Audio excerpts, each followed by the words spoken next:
Hello everyone! Magluluto po ako ng mixed veggies. Ayan, mag-start na po tayo. Ayan na po ang ating giniling o pork na giniling, din garlic and onion.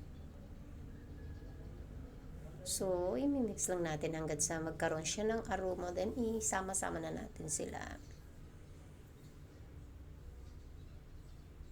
So, itong gulay na to or recipe na to, favorite namin dito is ginagawa na namin to kanin, wala nang kanin. So, ayan, nilagay na natin ng carrots and green beans, then seasoning, pepper, and then yung oyster sauce. Yes, saglit lang yan. Mabilis lang tulutuin. No? Ang pag-i-slice lang ng mga veggies ang medyo matagal. So, ayan, nilagay na natin ang ating cabbage. After ng cabbage, ilagay natin ang ating sprouted beans o taugi.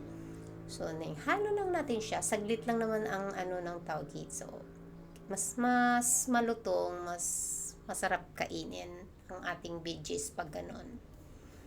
Ayan na. Mix lang natin.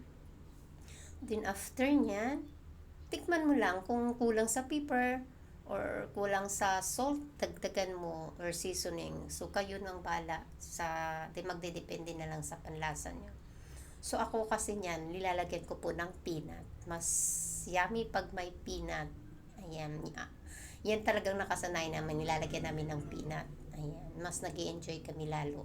Ayan lang po. Thank you for watching. See you in my next video, everyone. Bye!